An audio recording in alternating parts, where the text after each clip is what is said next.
नमस्कार, मैं मुकेश कुमार सावरकर आप सभी का टाटा क्लासेस में स्वागत करता हूँ। आज का हमारा चैप्टर है मौर्यकालीन सभ्यता, मौर्य साम्राज्य का और इतिहास और उसके प्रशासन।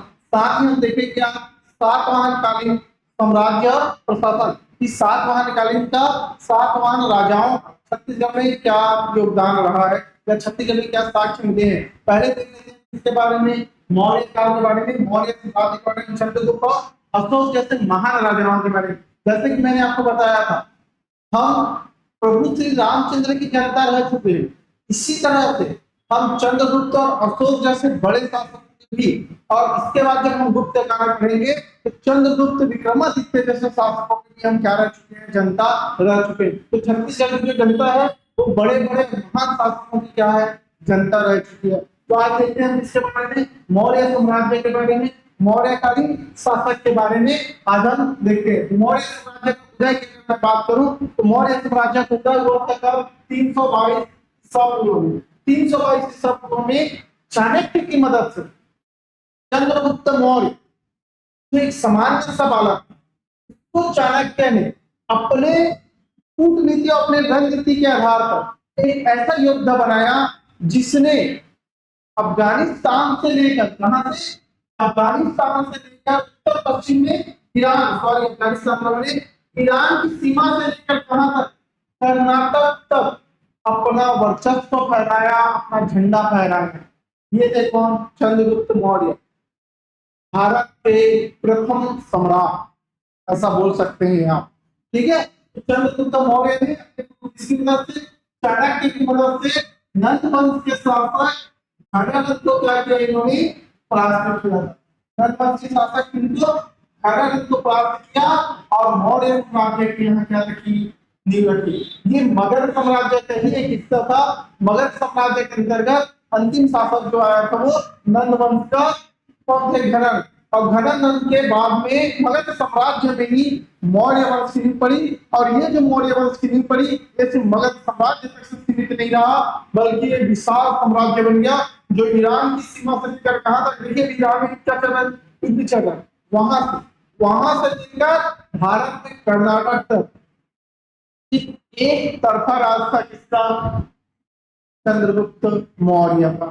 ठीक है, कौटिल्य ने अर्थशास्त्र नामक एक पुस्तक लिखी। ये अर्थशास्त्र में अर्थशास्त्र का कोई लेना देना नहीं है, इकोनॉमी के बारे में नहीं लिखी है, बल्कि किसके बारे में लिखी इन्होंने? इन्होंने लिखी है किसके बारे में? ये जो अर्थशास्त्र है इसका मूल जो विषय है इसका है राजनीति। और इसमें कथन है, संस्कृत में लिखा हुआ है, आप एक बार पढ़ लें इसको। जिसका मतलब होता है जो प्राप्त ना हो उसे प्राप्त करना चाहिए, जो हमें प्राप्त नहीं है उसको क्या करना चाहिए? प्राप्त करना चाहिए। जो प्राप्त है उसे संरक्षित करना चाहिए, जो आपके पास है उसको जमा करके रखिए, उसको संरक्षित करके रखिए, सुरक्षित रखिए। और जो संरक्षित है आपके पास में, जो पहले से संरक्षित है उसे समानता के आधार पर क्या कर देना चाहिए? बांट देना चाहिए। बात किसने कही है? चंद्रगुप्त मौर्य के गुरु कौटिल्य। कौटिल्य कौन? चाणक्य। चाणक्य कौन? विष्णुगुप्त। विष्णुगुप्त के ही तीन नाम था, कौटिल्य, चाणक्य, विष्णुगुप्त। ये थे कौन? ये तक्षशिला के कुलपति थे। आपको मैं बता दूं कौन थे ये?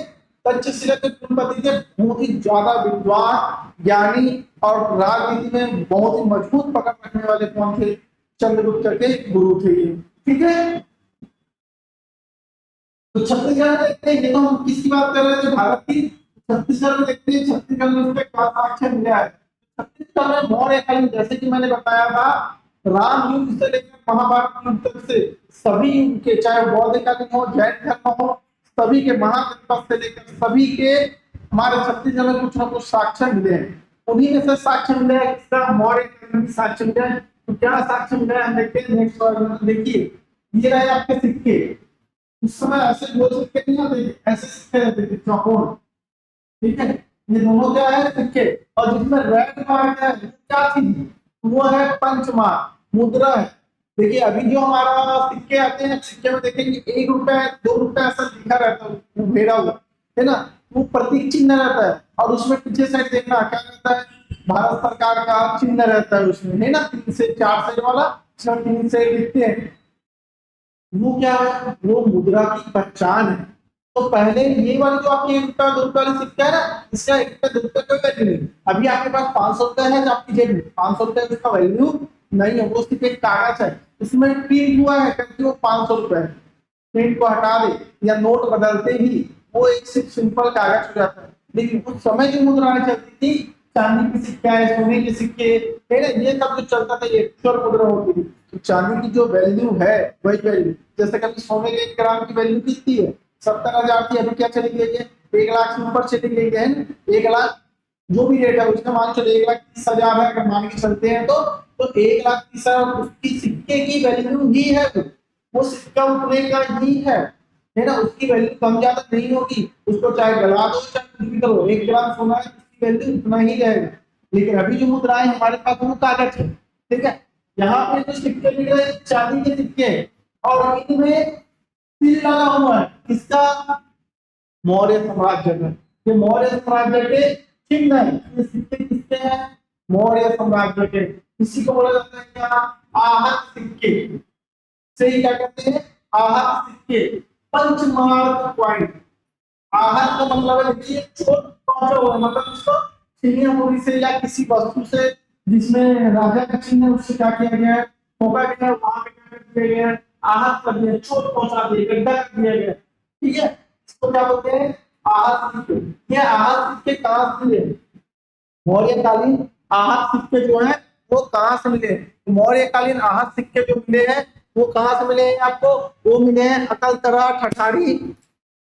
अकलतरा और ठठारी कहाँ है, जांजगीर चांपा में। अकलतरा ठठारी कहाँ है आपके, जांजगीर चांपा में, ठीक है। और एक मिला है कहां से, बारापाली से। बारापाली कहाँ है आपके, रायगढ़ में। तो कहां से मिले हैं, अकलतरा ठठारी जांजगीर चांपा से, और बारापाली से क्या मिले हैं, रायगढ़ बारापाली से भी सिक्के मिले हैं, किसके, मौर्यकालीन सिक्के मिले हैं, ठीक है। ये सिक्के क्या दर्शाते हैं, ये सिक्के दर्शाते हैं कि इस क्षेत्र में मौर्य व्यापारिक मार्ग था, है ना। हमारा जो क्षेत्र था वो मौर्य व्यापारिक मार्ग था, मतलब चंद्रगुप्त मौर्य का ही शासन था हमारे क्षेत्र में, उसका ही सिक्का चलता था। जहां जिसका सिक्का चलता है या जहां जिसकी मुद्रा चलती है, जिस सरकार की मुद्रा चलती है, जैसे अगर मैं ब्रिटिश काल की बात करूं तो यहाँ ब्रिटिश मुद्राएं चलती थी, मराठा काल की बात करूं तो छत्तीसगढ़ में मराठा मुद्रा चलती थी। तो जिस शासक का यहाँ क्या चल रहा है, मुद्रा चल रहा है, उस शासक का क्या है, शासन है। तो मौर्य काल में यहाँ मौर्यकालीन सिक्के मिले। इससे साबित होता है कि छत्तीसगढ़ में मौर्यकालीन साम्राज्य की उपस्थिति थी। यहाँ और क्या साक्ष्य मिले, ये रही आपकी जोगीमारा और सीता बेंगरा की गुफा, ठीक है। जोगीमारा और सीता बेंगरा की गुफा, इसके बारे में हम पहले भी क्या कर चुके हैं, डिस्कस कर चुके हैं। जहां सीता, रामायण काल में डिस्कस किए थे, याद आ रहा है, जहां सीता जी रहती है उसको सीता बेंग, जहां राम जी रहते थे, राम जी को जोगी भी बोलते हैं तो जोगी मारा, जहां लक्ष्मण जी रहते थे उसको लक्ष्मण बेंगरा। लेकिन इनका मौर्य काल से क्या इतिहास है, तो ये गुफाएं रामायण काल से क्या है, चली आ रही है। मौर्य काल के दौरान यहाँ शिलालेख लिखे गए। शिलालेख किसको बोलते हैं, तो शिलालेख जब पत्थरों पर क्या की जाती है, खुदाई करके कुछ लिखा जाता है या शैल चित्र बना के कुछ लिख दिया जाता है, तो उसको बोलते हैं क्या हम, शिलालेख। शिला मतलब पत्थर, लेख मतलब लिखा हुआ, तो पत्थर पर लिखा हुआ। तो इसी तरह से जोगी मारा और सीता बेंगरा की गुफा की अगर मैं बात करूं तो ये मौर्यकालीन इतिहास से क्या है, संबंधित है। कैसे संबंधित है, तो आपको आइए बताता हूं मैं। जोगी मारा की जो गुफा है ये रामगढ़ की पहाड़ी में, ये हम पहले भी डिस्कस कर चुके हैं, कहाँ है, रामगढ़ की पहाड़ी में सरगुजा में स्थित है, ये हम पहले भी डिस्कस कर चुके हैं। यहाँ पे मौर्यकालीन लिपि लिखी गई है जो ब्राह्मी लिपि में लिखी है और पाली भाषा में। तो यहां से जो शिलालेख प्राप्त हुए हैं, कहां से, जोगीमारा की गुफा से। जोगीमारा की गुफा से जो शिलालेख प्राप्त हुए हैं, उन शिलालेख में क्या लिखा हुआ है, ब्राह्मी लिपि और पाली भाषा में कुछ लेख लिखे हैं। किनके लेख, मौर्यकालीन शासकों के लेख, मौर्यकालीन राजा के बारे में, अशोक और चंद्रगुप्त के बारे में कुछ जानकारी यहाँ पे लिखी हुई है, ठीक है। यहीं पे सीता बेंगरा की जो गुफा है उसमें देवदत्त और सुतनिका, देवदत्त कौन थे, एक नर्तक थे, और सुतनिका जो थी, सुतनुका जो थी वो कौन थी, तो वो थी आपकी क्या, एक नर्तकी। इन दोनों की प्रेम कहानी यहाँ पर क्या है, लिखी हुई है पत्थरों में, कहा, सीता बेंगरा की गुफा में।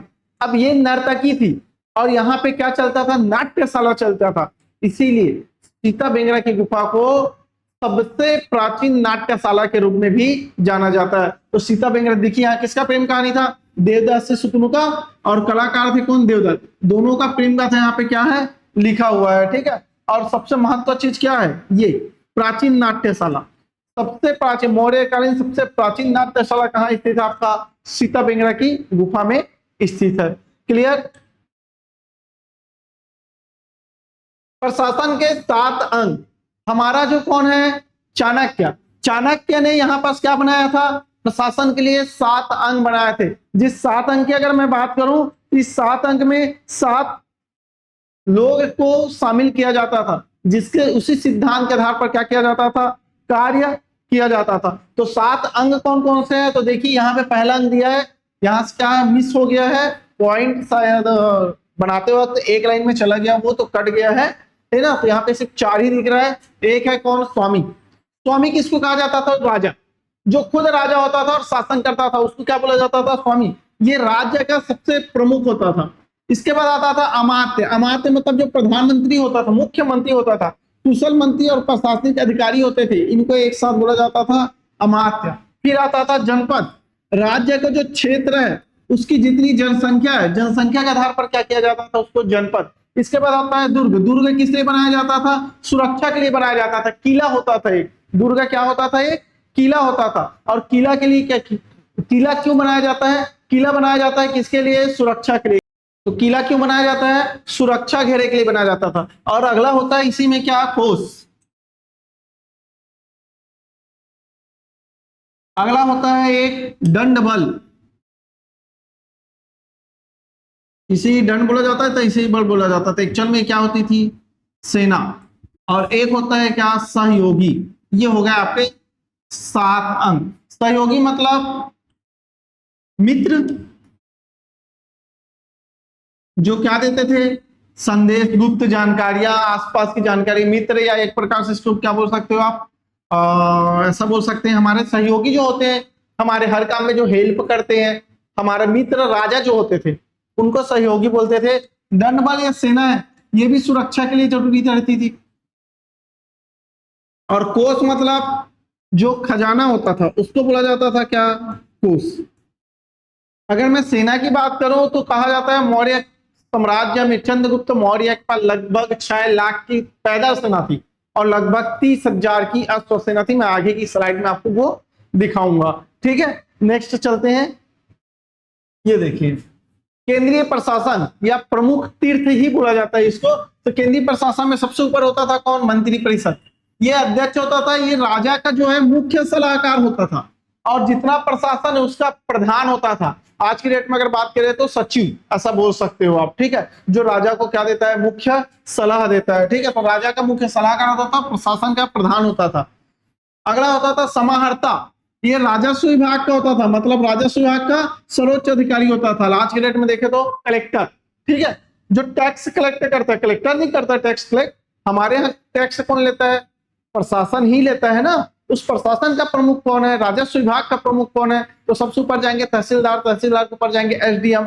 लेकिन अगर सबसे ऊपर गया तो कौन आता है, प्रशासन विभाग में कौन आएगा सबसे ऊपर में, सबसे ऊपर होता है कौन, कलेक्टर। कलेक्टर के नीचे फिर डिप्टी कलेक्टर, लाइन से क्या होता है वो कंटिन्यू चलता है। तो एक साइड अगर दीवानी की बात करूं तो दीवानी किधर है, कलेक्टर तरफ होता है, कलेक्टर प्रमुख होता है उसमें। और अगर मैं एक तरफ बात करूं किसका, फौजदारी का, तो वहां पे कौन प्रमुख हो जाता है, आपका एसपी प्रमुख हो जाता है। फिर उसमें रैंक आगे बढ़ते जाता है, आईजी, डीआईजी, आईजी तक से डीआईजी, ये सब क्या होते हैं उसमें प्रमुख हो जाते हैं, ठीक है। तो समाहर्ता अगर बात करूं तो राजस्व विभाग का ये सर्वोच्च अधिकारी होता है। सन्निधाता, ये राजकीय कोषाध्यक्ष होता है, मतलब पैसे का जो लेन देन है, तो पैसा जो निकालेगा, तो जब तक कोषाध्यक्ष पैसा निकाल के नहीं देगा तब तक से बैंक से, जैसे बैंक का होता है कौन, अकाउंटेंट जो है मेन, जब तक से कोषाध्यक्ष का मतलब ये है कि जो खजाना है वहां से कितना पैसा निकाल रहे हो, कितना पैसा जमा हो रहा है, ये सबका लेखा जोखा कौन रखेगा, ये। और जितने भी टैक्स आ रहे हैं उस टैक्स का लेखा जोखा कौन रखेगा, राजस्व विभाग का अधिकारी। और टैक्स कितना रखा है ना, ये सलाह राजा को कौन देगा, उसका मुख्य सलाहकार। समझ में आ रहा है, ठीक है। सेनापति, सेनापति सैन्य विभाग का सर्वोच्च प्रमुख होता है, ये तो सबको पता है। एक है प्रतिष्ठा, और प्रतिष्ठा जो होता है ये क्रिमिनल न्यायालय का न्यायाधीश होता है। आज की डेट में भी देखिए न्यायाधीश दो प्रकार के हैं, अब भी मैंने जो बताया आपको, राजस्व और दीवानी, है ना, दीवानी और फौजदारी, सॉरी। तो दीवानी में आपके यहाँ अगर जमीन जायदाद के क्या है, कोई भी विवाद है, तो आप कहाँ जाते हैं, तहसील ऑफिस जाते हैं, तहसीलदार और एसडीएम के पास में आपका क्या होती है, सुनवाई होती है, ठीक है।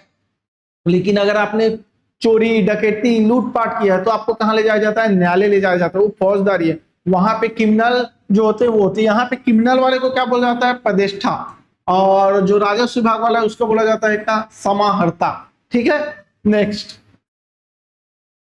देखिए, मैंने अभी सैन्य शक्ति के बारे में बताया था आपको, तो मौर्यकालीन अगर सैन्य शक्ति के बारे में बात करूं तो मौर्यकालीन जो सैन्य शक्ति है इसमें लगभग 6 लाख पैदल सेना थे। चंद्रगुप्त के पास में कितने, लगभग 6 लाख पैदल सैनिक थे, और 30,000 अश्वरोही थे इनके पास में। कितने, लगभग 30,000 के आसपास कौन थे, अश्वरोही थे। किनके पास में, चंद्रगुप्त मौर्य के पास में।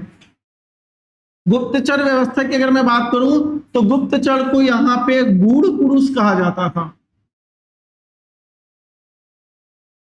गुप्तचर को क्या कहा जाता था, गूढ़ पुरुष कहा जाता था। और गुप्तचर जो व्यवस्था है ये 2 भागों में बटी हुई थी। कौन कौन से 2 भाग में, एक है संस्था और एक है संचारा। संस्था किसको कहते हैं, जो एक जगह रह के वहां की पूरी व्यवस्था के बारे में जानकारी जुटा और राजा तक गुप्त रूप से क्या भेजे, संदेश भेजे, इसको बोलते हैं क्या, संस्था। संचारा, नाम से पता चल रहा, संचारा मतलब संचार करने वाला। संचारा का मतलब था प्रगतिशील, एक कभी यहाँ रुके, कभी रायपुर चले गए, कभी दुर्ग चले गए, कभी डोंगागढ़ चले गए, कभी खालागढ़ चले गए, कभी जबलपुर निकल गए, कभी जम्मू कश्मीर निकल गए, कभी गुजरात। जितना क्षेत्र है उन क्षेत्र में घूम घूम कर, मतलब जानकारी घूम घूम कर क्या करते थे, इन लोग इकट्ठा करते थे, उनको कहा जाता है क्या, संचारा। एक जगह रुक के नहीं करते। जैसे गुप्तचर की बात करूं, राजनांदगांव के लिए गुप्तचर है, राजनांदगांव में ही रहेगा। अब वो राजनांदगांव के क्षेत्र में क्या घटना घट रही है उसके बारे में राजा क्या देगा, गुप्त रूप से जानकारी देगा। लेकिन एक गुप्तचर रहेगा जो पूरे छत्तीसगढ़ में घूमेगा, रायपुर भी जाएगा, दुर्ग भी जाएगा, और आसपास के क्षेत्रों को घूमकर क्या करेगा, जानकारी जुटाकर राजा को बताएगा। इसको बोलते थे क्या, संचारा, ठीक है। ये प्रशासन की प्रत्येक गतिविधि को राजा सीधी नजर रखता था, इनके द्वारा, गुप्तचरों के द्वारा राजा को सीधा जानकारी मिलता था, कौन क्या कर रहा है, कौन राजा के प्रति षड्यंत्र रच रहा है, कैसा रच रहा है, क्या क्या उनकी सोच है, कैसी विचारधारा है, सब चीज A to Z सारी जानकारी किसको रहती थी, हमारे चंद्रगुप्त मौर्य और अशोक जैसे राजाओं को मौर्य काल के दौरान, ठीक है। राजस्व व्यवस्था की अगर मैं बात करूं, पैसा कहां से आता था, तो एक है कृषि राजस्व, कृषि से राजस्व लिया जाता था, जो टैक्स लिया जाता था वो कृषि के द्वारा। एक व्यापार शुल्क लिया जाता था, और एक खनन और वन से लिया जाता था। मतलब अगर कोई खुदाई कर रहा है, जैसे कि क्या बोलते हैं, खनिज की खुदाई कर रहा है, या कोई वन काट रहा है तो उनसे भी टैक्स लिया जाता था। कोई व्यापार कर रहा है तो व्यापार करने के लिए शुल्क लिया जाता था। कृषि कर रहे हैं तो कृषि का भी क्या रहता था, एक भाग रहता था कि आप इतना किसको देंगे, राजा को देंगे, ठीक है। भाग कितना रहता था, देखिए, उपज का 1/6 भाग। आपकी जितनी उपज है, मान के चलो आपका कितना हुआ है, 6 किलो अनाज हुआ है, तो 6 किलो अनाज में से 1 किलो अनाज, या 6 क्विंटल अनाज में से 1 क्विंटल अनाज आप किसको देंगे, राजा को देंगे। तो 1/6 भाग क्या है, आपको देना रहता था, ठीक है। जो मुख्य भू राजस्व था, मतलब सबसे ज्यादा कमाई कहां से होती थी, कृषि राजस्व से ही होती थी, ठीक है। एक होता था बलि। बलि जो कर है ये स्वेच्छा से दी जाने वाली कर है। जैसे कि आप आज की डेट में क्या करते हैं, मंदिर जाते हैं, दान पेटी में 10 रुपया डाल देते हैं, वही बलि है। आप जो धर्म के नाम पे जो दान देते हैं उससे ही बलि कहा जाता है, वो स्वेच्छा से दी जाती है, ठीक है। लेकिन ये जो बलि है स्वेच्छा से दी जाने वाली, ये बलि अब क्या हो गया था, अनिवार्य हो गया था। तो स्वैच्छिक से इसको क्या कर दिया गया था, मौर्य काल में अनिवार्य कर दिया था कि आपको देना ही है, धर्म के लिए आपको क्या देना है, पैसा देना है। उसे क्या कहा जाता था, बलि कहा जाता था, ठीक है। धर्म के बढ़ावा के लिए जो पैसा दिया जाता है, ठीक है। स्थानीय और नगर प्रशासन, स्थानीय और नगर प्रशासन, तो इस समय सेल्यूकस ने किसके ऊपर, चंद्रगुप्त मौर्य के ऊपर में आक्रमण किया था। और सेल्यूकस का कौन था, सेल्यूकस के साथ में आए थे कौन, साहित्यकार कौन थे वो, मेगास्थनीज, ठीक है। मेगास्थनीज की पुस्तक है, इसकी रचना है, मेगास्थनीज की रचना है क्या, इंडिका। और इस इंडिका में मेगास्थनीज ने लिखा हुआ है कि नगर का जो प्रशासन था वो 30 सदस्यों वाली 6 समितियों द्वारा चुना जाता था। टोटल 6 समितियां बनाई गई थी और इन 6 समितियों में कितने सदस्य होते थे? 30 सदस्य होते थे और यही 30 सदस्य जो होते थे ये नगर का प्रशासन के क्या किया जाता था? नगर का प्रशासन करते थे। तो 30 सदस्यों वाली समितियों द्वारा क्या किया जाता था? नगर का प्रशासन किया जाता था। 6 समितियों के कार्य क्या थे? तो देखिए, एक औद्योगिक कला समिति होती थी, एक विदेशी मेहमानों की देखरेख के लिए समिति होती थी, एक जन्म मृत्यु पंजीकरण के लिए होती थी, एक व्यापार वाणिज्य के लिए होती थी, एक बिक्री कर वसूली के लिए होती थी और एक होती थी आपकी निर्मित वस्तुओं का नियमन करने के लिए। ये 6 क्या होते थे? समितियां होती थी जिसके अंतर्गत कितने सदस्य होते थे? 30 सदस्य होते थे। नेक्स्ट स्लाइड है आपका अशोक का धम। ये देखिए, ये रहा आपका अशोक स्तंभ जो भारत का क्या है? राष्ट्रीय प्रतीक चिन्ह है। तो अशोक ने यहाँ पे क्या चलाया था? धम चलाया था। उसका असर हमें छत्तीसगढ़ में भी देखने को मिलता है। ठीक है, अशोक का धम क्या था? तो अशोक अब भेरी घोष की जगह क्या करने लग गया था? अशोक जो है भेरी घोष की जगह अब धम घोष करने लग गया था। भेरी घोष किसको कहते हैं? जब युद्ध के लिए शंखनाद होता था उसे भेरी घोष कहा जाता था, लेकिन अब युद्ध के लिए शंखनाद नहीं होता था बल्कि धर्म के संचार के लिए होता था, धर्म के प्रचार प्रसार के लिए होता था, उसे धर्म घोष कहा जाता था। तो कलिंग युद्ध हुआ, कब हुआ? 261 में। और कलिंग युद्ध के बाद में अशोक ने क्या अपना लिया? बौद्ध धर्म अपना लिया और क्या किया? भेरी घोष की जगह को क्या किया? धर्म घोष चालू कर दिया। उनके शिलालेखों में प्रशासन के जन कल्याणकारी बनाया गया। मतलब अब जो भी काम हो, देखिए अशोक से अब भी जनता डरती थी, जनता बोलता हूँ सॉरी, दुश्मन अब भी अशोक के नाम से क्या होते थे? थर थर कांपते थे। जबकि अशोक ने शस्त्र त्याग दिया था। तो बात बिल्कुल ऐसी होगी, कैसा? शस्त्र त्याग है, शस्त्र चलाना नहीं भूला है। और अशोक इतना ज्यादा क्रूर शासक था, कहा जाता है। मतलब वो रहम नहीं करता था, वो आक्रमण कर दिया तो पूरा तहस नहस कर देता था। कलिंग को पूरी तरह से तहस नहस कर दिया, लेकिन कलिंग में बहे रक्त को देखकर उसके मन में क्या हुआ?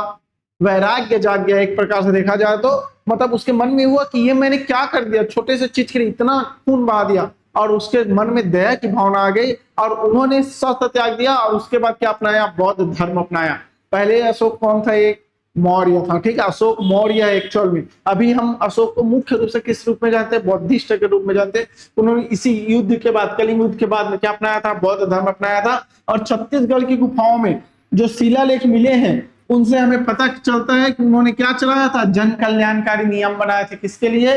जनता के लिए। ठीक है, अशोक का जो स्तंभ है इसमें 4 सी बने जिसे भारत का प्रतीक चिन्ह के रूप में क्या किया गया है? शामिल किया गया है। ठीक है, अभ्यास के लिए कुछ प्रश्न है, देखिए। छत्तीसगढ़ के किस जिले में मौर्यकालीन शिलालेख प्राप्त हुए हैं?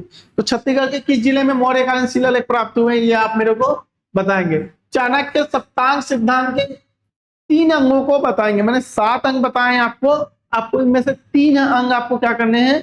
बताने हैं। मौर्यकालीन नगर प्रशासन कितनी समितियों द्वारा चलाया जाता था? अभी जस्ट पिछले स्लाइड में ही मैंने आपको बताया था। आगे हम देखेंगे किसके बारे में? आगे हम देखेंगे सातवाहन शासकों के बारे में। लेकिन सातवाहनकालीन आपका सातवाहनकालीन प्रशासन देखने से पहले, सातवाहनकालीन शासक देखने से पहले क्या करते हैं? थोड़ा सा पानी पीते हैं और ब्रेक लेते हैं। चलिए अब स्टार्ट करते हैं हम किसको? सातवाहनकालीन शासकों के बारे में। सातवाहनकालीन शासक बहुत ही शक्तिशाली और बहुत ही ये बोल सकते हैं अपन की कैसे थे? एक ब्राह्मण थे सातवाहनकालीन शासक। एक प्रकार से देखा जाए गौतमी पुत्र सातकर्णी नाम ही काफी था उनका। ठीक है, इनके ऊपर मूवी भी बनी है, आप देख सकते हैं। आज हम उन्हीं शासकों के बारे में पढ़ेंगे क्योंकि उनका शासन छत्तीसगढ़ में नहीं रहा है, ये शुरू से कहाँ है? छत्तीसगढ़ से बाहर है। अब छत्तीसगढ़ की अगर मैं बात करूं तो छत्तीसगढ़ का अपना कोई प्रमुख इतिहास लिखा हुआ नहीं है। अभी देखिए, अभी मैंने मौर्यकालीन इतिहास पढ़ाया, मौर्य काल कहाँ का? छत्तीसगढ़ में था? नहीं, मौर्य काल के सिक्के में। अभी मैं बता रहा हूँ सातवाहनकालीन छत्तीसगढ़ के बगल में प्रतिष्ठान जो नागपुर वाला क्षेत्र है महाराष्ट्र का, वहां पे। ठीक है, इसके बाद पढ़ेंगे हम गुप्त काल। कहाँ का शासक है? भारत का। छत्तीसगढ़ में उसका शासन था। छत्तीसगढ़ के स्थानीय राजवंश है, उनके बारे में भी जानकारी की अगर मैं बात करूं तो वो भी दूसरे राजाओं के थ्रू ही हमें मिलता है कि किसी ने यहाँ आक्रमण कर दिया तो जानकारी है, या किसी का यहाँ सिक्का मिल गया तो जानकारी। छत्तीसगढ़ की जानकारी विशेष रूप से अभी मिल नहीं पाई है। स्थानीय राजवंशों के बारे में कुछ जानकारियां अभी है, परंतु ये नहीं बोल सकते कि इससे पहले क्या था, यहाँ किसका शासन था। जिस समय मौर्य काल चल रहा था उस समय छत्तीसगढ़ में कौन राजा था? छत्तीसगढ़ में भी तो किसी का शासन रहा होगा ना। जिस समय सातवाहनकालीन शासक थे उस समय छत्तीसगढ़ में कौन राजा था, इसकी अभी जानकारी उतने अच्छे से हमें जानकारी प्राप्त नहीं हुआ है, ज्ञान प्राप्त नहीं हुआ है। ठीक है, तो अभी हम देखते हैं किसके बारे में, सातवाहनकालीन राजवंश के बारे में, जो मौर्य काल का उत्तर का मौर्य कालीन में जानते हैं हम इसको। मतलब मौर्य काल जब समाप्त होने को था उस समय सातवाहन वंश उभर करके आया, सामने आया था। इसे मौर्योत्तर काल भी कहा जाता है। ठीक है, तो सबसे पहले देखते हैं सातवाहनकालीन ऐतिहासिक परिचय। तो इसका संस्थापक कौन थे? इसके संस्थापक का नाम था सिमुक। सातवाहनकालीन राजा में जो संस्थापक थे उसके नाम क्या था? सिमुक। और इनका जो शासन था किसके बाद शुरू हुआ? मौर्यों के पतन के बाद। मौर्य जब समाप्त होने की कगार पर थे, राजा दशरथ वगैरह के बाद, उसके बाद में कौन आए? सातवाहनकालीन शासक आए हैं। इनकी राजधानी जो थी प्रतिष्ठान, वर्तमान में महाराष्ट्र में पैठन करके है, इसे ही नागपुर भी कहते हैं। नागपुर के ही आसपास में है ये पैठन जो है। तो जो राजधानी वो क्या है? महाराष्ट्र में नागपुर में ही स्थित है। ये सब बोल सकते, नागपुर को ही प्रतिष्ठान कहा जाता है। ठीक है, छत्तीसगढ़ के अगर संदर्भ में मैं बात करूं तो छत्तीसगढ़ दक्षिण कौशल इनके साम्राज्य का पूर्वी हिस्सा था। छत्तीसगढ़ का जो दक्षिण कौशल था वो इनके साम्राज्य का क्या था? पूर्वी हिस्सा था। ठीक है।